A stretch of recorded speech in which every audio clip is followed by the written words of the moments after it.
Mit dem Schwung aus dem Pokal-Viertelfinale geht's rein heute. Schweres Auswärtsspiel beim VfB Stuttgart. Da haben wir auch noch was gut zu machen. Die haben auch ganz knapp bei uns in der Hinrunde gewonnen. Aber wir kommen mit einem überragenden 5:0 aus dem Viertelfinale. Spielen gegen Gladbach zu Hause im Halbfinale. Dann um den Einzug ins Pokalfinale. Das muss man sich immer noch mal auf der Zunge zergehen lassen, wo wir begonnen haben. Zweite Liga, aufgestiegen aus der Relegation gegen Heidenheim. Direkt qualifiziert für die Euroleague, da im Achtelfinale. Ja, es ist so ein bisschen wie ein Märchen. Aber gut, jetzt ist nicht die Zeit für Träumerei. Jetzt ist die Zeit, um nochmal ein paar Punkte zu holen. Gegen die direkten Konkurrenten im Kampf um die Champions League, im Kampf um die Europa League. Da wäre es sehr, sehr wichtig, ja, auch auf Hinsicht, dass wir dann gegen Leipzig spielen. Oder wir spielen zuerst gegen die Bayern, dann gegen Leipzig. Dass wir da vorher nochmal ein paar Siege holen. Schöner Ball, Listic mit der ersten Chance. Schöner Ball, schön geradlinig nach vorne. So ein Start habe ich mir auch gewünscht beim VfB, die halt auch nicht so leicht zu bespielen sind. Da haben wir in der Hinrunde halt auch nicht so gut ausgesehen. Das war spielerisch auch eher dürftig. Haben dann halt leider noch, interessanter Ball. Am Ende dann knapp mit 2:1 verloren. Das würde ich heute gerne wieder gut machen.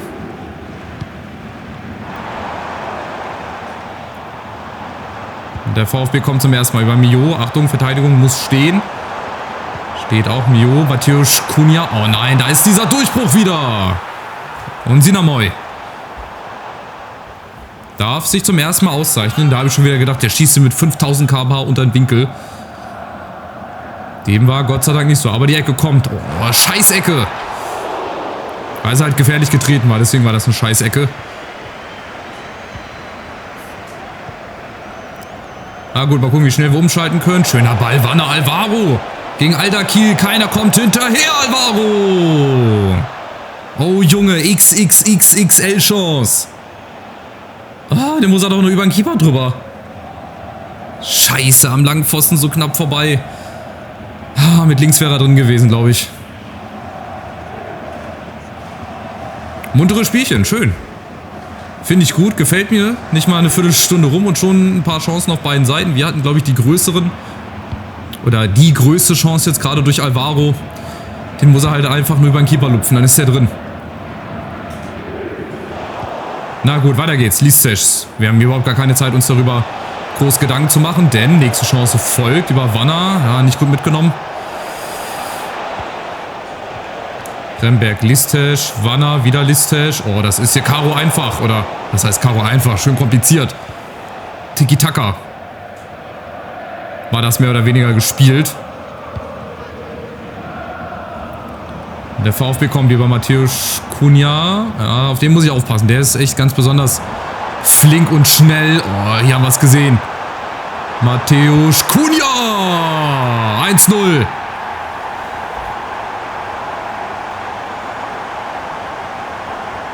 Ja, das ist wieder ein Muster, wie wir Gegentore bekommen. Also, wie gesagt, entweder wir schaffen es, diese Leute an diesen Durchbrüchen zu verhindern. Und wenn nicht, dann sieht das so aus, wie es da aussieht. Sinamoy hat noch versucht zu retten, was nicht mehr zu retten war. Und das ist halt der Unterschied. Ja, auf der einen Seite die Chance zur Führung. Und auf der anderen Seite bekommst du ihn hinten rein. Aber weiter, egal. Es ist nur ein 1:0. Wir waren gut im Spiel drin. Wir hatten die Chance, halt in Führung zu gehen. Jetzt brauchen wir Chancen, um den Ausgleich zu machen. Und dann machen wir ihn auch hoffentlich. Schleichen uns mal hier weg mit Alvaro. Gegen Rohl. Wanner, wo kommt jetzt ein Mitspieler? Oh, das gibt den Freischuss. Den nehme ich mir. Die Zeit und die Position nehme ich mir. Das ist nämlich eine richtig gute. Aber ich habe leider keinen guten Freistoßschützen. Das ist das Problem. Jetzt gibt es erstmal die gelbe Karte für Stiller. Ja, das war hier ein klassisches Foul. Schade, Alter. Nur in den Mann reingegangen. 4-5 Meter weiter Richtung Stuttgarter Strafraum. Es hätte Elfmeter gegeben. So. Wen haben wir denn als guten Schützen? Wir haben Wagner, Alvaro. Ja, der könnte das auch eventuell. Wanner hätte ein bisschen mehr Effet. Ich lasse mal Wagner schießen. Mit links. Da liegt schon einer hinter der VfB-Mauer. Ich weiß nicht, ob wir den hier rüber geschossen bekommen. Wir machen es einfach mal. Aber ich habe da leider kein gutes Gefühl bei. Naja, wir versuchen es. Also Wagner, hopp. Mal einen vernünftigen Freistoß. Ja, aber der hat leider keine Kraft. Der war gut geschossen, der war in der richtigen Ecke. Aber da muss Wumms dahinter, ey. Ich muss mir auch in Zukunft Spieler holen in meine nächsten Karrieren, die auch mal Freischüsse schießen können, die vernünftige Kraft haben, die vernünftigen Effet haben. So, Achtung, wieder dieser Durchbruch, wieder Mateusz Cunha wäre derjenige gewesen.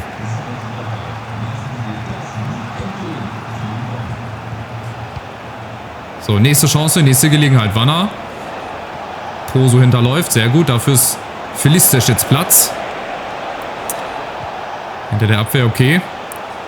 Wir haben Optionen über die Außen. Poso, so, wo ist Alvaro? Gut positionieren, gute Ablage und jetzt Listec. Das sieht gut aus. Das ist wirklich, wirklich ein gutes Auswärtsspiel. Mir gefällt das richtig gut. Ja, der war ganz klar nicht drin. Da brauchst du gar keine Torlinientechnologie. So. Ja, über den Eckball. Da war ich auch schon seit Jahren gefühlt mal wieder auf dem Tor. Vielleicht ja ausgerechnet jetzt nach Ansage. Poso. Ah, könnte Abseits sein. Nee. Ist kein Abseits. War zu lang in der Luft. Alvaro. Oh, Atagana. Den können wir schön nehmen. Schade. Ich habe gedacht, den kriegen wir so, dass wir drauf schießen können. Der war richtig gut, um den direkt zu nehmen. Jetzt der VfB. Achtung, Undav.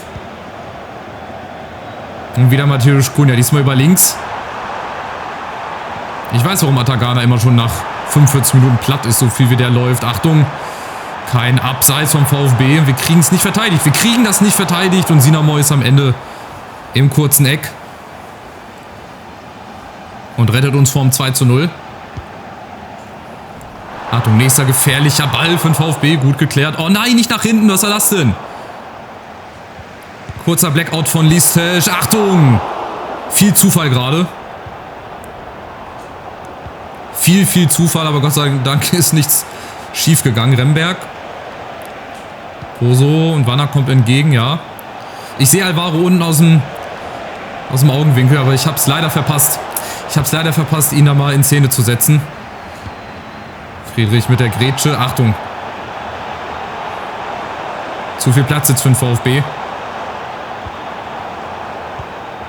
De Kuyper, Raimund auf der Außen. Oh, zu leicht ausgespielt. Dann geht auch niemand hin. Achtung. Abstände sind zu groß und Sinamoi muss jetzt hier doch häufiger ran, als mir lieb ist. Ah, Natagana. Das ist ein zu großer Fehler. Um Gottes Willen. Achtung. Nächste Chance. Cunha. Chavez Grätsch. Nächste Chance. Geblockt. Ja, zum Ende hin wurde es nochmal ein bisschen brenzliger. Also die Chancen für uns sind da. Wir sind auch eigentlich die bessere Mannschaft. Ja, die Stuttgarter jetzt zum Schluss okay, hatten jetzt ein paar gute Chancen, noch aufs 2:0 zu erhöhen, aber im Prinzip sind wir die bessere Truppe. 10 Schüsse? Wie haben die denn 10 Schüsse? Gut, XG-Wert von 1,9, wir haben 0,4. Also ein halbes Tor haben wir uns verdient. Ich würde jetzt auch gerne mal ein ganzes Tor schießen. Ah, Friedrich, der hat schon gelb, ne? Mhm. Den werde ich noch ein paar Mal grätschen müssen. Ich lasse ihn nochmal drauf. Ich riskiere das nochmal mit ihm. Vorne hätte ich auch eigentlich Castanaras einwechseln müssen. Ex-Stuttgarter, ja, ne? Spielt ja auch momentan auf Leihbasis bei uns. Ich lasse die Truppe nochmal so. Gerade vorne Alvaro und Listec, den traue ich heute noch ein bisschen was zu. Oder ich hoffe, dass sich mein Gefühl nicht trübt. Und wir in der zweiten Halbzeit nochmal ein bisschen nachlegen können. Jetzt zum Beispiel Listec, es wird auch hier immer wieder gesucht.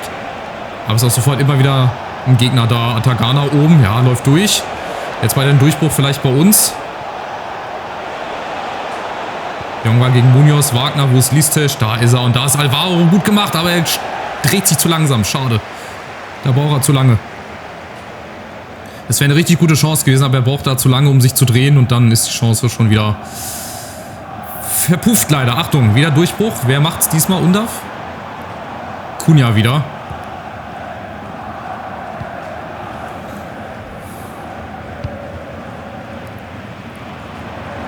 Munoz, Achtung, jetzt ist der dran. Mateusz Cunha wäre da gewesen, aber haben wir gut verteidigt. So, wie schnell können wir umschalten? Der VfB ist ein bisschen offen, gerade über deren rechte Seite und Listec. Hopp, gib Gas, Junge. Listec. Wartet, bis Jongwa hinterläuft. Gut gemacht. Und jetzt muss ich Alvaro fallen lassen. Da ist er auch. Da kommt er ran. Und Wanner in der Mitte. Wieder große Chance. Aber er ist nicht anders hingekommen. Er ist, glaube ich, nicht viel anders hingekommen. So Wagner. Nächster Versuch. Ah, da wird doch eh nichts draus. Ich setze den jetzt ein bisschen... Lupfer nicht. Machen wir mal hier Inriss, Effet. Zu weit von Keeper. Eigentlich, Friedrich kommt nicht ran. Ich mache die Dreierkette. Ich stelle auf Dreierkette um, da habe ich jetzt spontan Lust drauf. Und ich muss mehr Druck nach vorne erzeugen. Natürlich die Gefahr, dass wir jetzt ins 2-0 reinlaufen. Aber die Chance ist wahrscheinlich auch umso größer, hier den Ausgleich zu schießen. Wanner. Wenn wir die Stuttgarter nämlich hier schon vorne pressen und stressen vor allem. Ja, und auf der anderen Seite haben die jetzt natürlich Platz. Achtung, Atagana.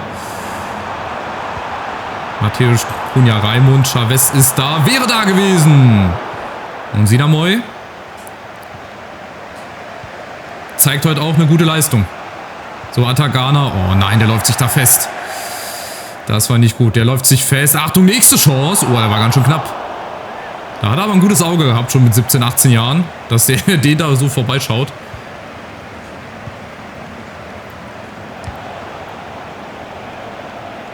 So, nächste Aktion vorne. Jongwa. Nein, nein, nein, das war zu schnell. Zu unüberlegt.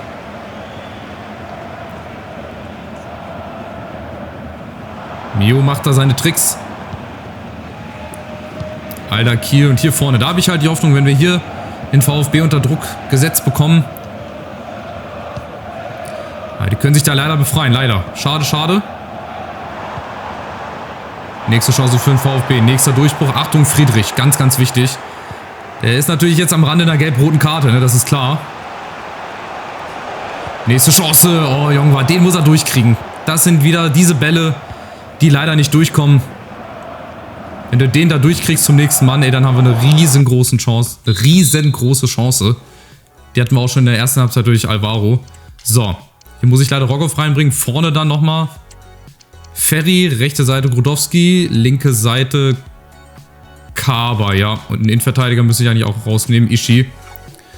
So, mehr geht nicht. All in gefühlt vorne jetzt mit zwei großen Stürmern, mit Alvaro und mit Nacho Ferry. Aber wir kriegen sie hier einfach nicht ins Pressing ran. Und dann muss ich halt leider auch auf das Foul zurückgreifen. Also wieder zurück aufs 4-2-3-1. Das hat dann doch nicht so gut funktioniert, wie ich mir das vorgestellt habe. Aber Grudowski ist nochmal da. Alvaro lässt sich fallen. Wanner. Ja, schöner Ball. Kein Abseits. Und jetzt Wanner. Und jetzt ist Wanner da. Und der Ausgleich. Eine Viertelstunde vor Schluss. Im richtigen Moment. Und endlich auch mal die Lücke gesehen. Der Ball in die Tiefe hinter die Abwehr. Und halt auch im richtigen Moment. Ne? Das ist auch ganz entscheidend. Dann hätte ich auch noch 2-3 Meter gehen können. Aber wer weiß, ob die mich nicht auch noch eingeholt hätten. Wanner schön platziert ins lange Eck. Das 1-1. So, jetzt aufpassen vorm VfB. Anschlusstrick und so weiter. Jetzt fehlt hinten Ishii. Ja, der VfB, der wird noch mal ein bisschen wütender, glaube ich. Die werden jetzt noch mal mehr nach vorne versuchen. Aber Grudowski macht das. Es ist natürlich Rechtsverteidiger, weil ich jetzt halt wieder umgestellt habe auf Viererkette. Jetzt fehlt er halt hinten rechts, das ist blöd. Das ist ganz, ganz blöd, aber wir machen das. Wanner gegen Ferry, beziehungsweise mit Ferry. Wanner ist vorbei, ist im Strafraum. Wanner, warum nicht? Aus dem Spitzenwinkel! Hinein ins Glück! Das 1:2.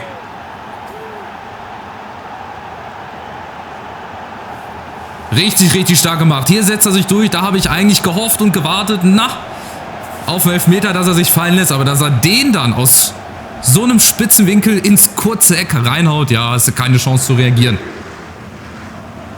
Und wir drehen das Spiel beim VfB Stuttgart. Also so ähnlich wie in der Hinrunde. Da haben wir, glaube ich, geführt. Und dann hat es der VfB gedreht. Jetzt ist der VfB in Führung gegangen. Und Wanner dreht das Spiel innerhalb von 6 Minuten. Und bringt uns hier ja auch wieder einen großen Schritt näher Richtung obere, ja, Top 4, 5, würde ich sagen. Aber das Spiel ist noch nicht vorbei. Achtung, der VfB ist da. Matthäus Cunha, Ishii ist da. Jetzt müssen wir es überlegt spielen. Jetzt dürfen wir nicht riskant spielen oder irgendwie hektisch. Jetzt müssen wir wirklich konzentriert das Ding hier nach Hause fahren. Und vielleicht machen wir ja sogar noch ein drittes. Wer weiß es schon. Wagner ist da. Alvaro in der Mitte. Habe ich gesehen. Kaber, Remberg. Auch jetzt mal überlegt, ey. Nicht hektisch, sondern auch mal hier Ball hinten zirkulieren lassen. Der VfB muss, wir müssen nicht. Dann nehme ich auch so ein Spiel gerne mal mit.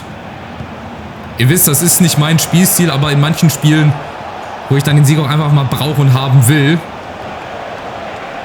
da spiele ich halt so. Und das wird auch so reichen. Ich glaube, wenn es nur 60 Sekunden oben drauf gibt, das wäre überragend. Nochmal eine Chance Alvaro im Strafraum. Allein gegen alle, das ist traumhaft. Ja, kann sich nicht durchsetzen. Gibt auch nur den Abstoß, nicht den Eckball. Aber es dürfte von der Zeit her auch reichen. Sind jetzt noch 20 Sekunden. Das wird der VfB hoffentlich nicht mehr nach vorne schaffen. Dann haben wir einen ganz, ganz wichtigen Sieg. Ein Ausrufezeichen an die Konkurrenz. Um die europäischen Plätze. 2:1 Sieg beim VfB. Nach Rückstand. Moral gezeigt. Und am Ende auch verdient. Wir haben ja nicht schlechter gespielt nach dem Rückstand. Wir waren echt gut drinne. Haben dann auch endlich die Chance gemacht. Und dank Paul Wanner, der halt in solchen Spielen auch seine Qualität mal zeigt. Und dann brauchen wir auch seine Qualität. Und ja, so Spiele werden halt auch durch ganz, ganz große Spieler entschieden. Sehr, sehr wichtiger Sieg. Dortmund gewinnt, Hamburg gewinnt in Leverkusen. Das ist auch immer ein gutes Zeichen für uns. Oder auch gut für uns, wenn die Konkurrenz die Punkte nicht holt. Und jetzt kommt das Heimspiel gegen die Bayern. Da haben wir jetzt eine komplette Woche Zeit, uns vorzubereiten. Also werden wir da natürlich mit der besten 11 reingehen. Wir haben schon zweimal gegen Bayern gewonnen. Einmal in der Hinrunde in München, dann im DFB-Pokal. Ob das jetzt auch ein drittes Mal klappt, das wäre echt sensationell. Aber ihr seht auch die Bayern, 5 Siege aus den letzten 5 Spielen. Die können im Prinzip so aufstellen, wie sie wollen. Jetzt haben sie mal Nicolo Barella. Die können auch einen Dybala für Müller aufstellen. Musiala ist noch auf der Bank. Ein Eric Dyer. Ein Jack Grealish. Die Startelf liest sich auch nicht so schlecht. Also da kommt auch wieder ja, ganz, ganz viel Qualität zu auf uns. Aber wir haben es schon zweimal geschafft. Mal gucken, ob das noch ein drittes Mal klappt. Dann würden wir nämlich, gut, die Bayern nicht überholen, aber ihr seht, das ist so super, super eng. Bayern hat 38 Punkte und Union auf Platz 9 hat 33 Punkte. Also 5 Punkte Unterschied. Die halbe Liga streitet sich hier um die europäischen Plätze. Leipzig ist der Zweiter. Gut, Frankfurt hat noch ein Spiel weniger. Die können nachlegen. Unten hat der HSV sich jetzt auch ein bisschen abgesetzt. Heidenheim, das sieht wirklich bitter aus. Ich glaube, die gehen direkt wieder runter. Das sind jetzt schon 10 Punkte auf Platz 15. 6 Punkte auf Platz 16.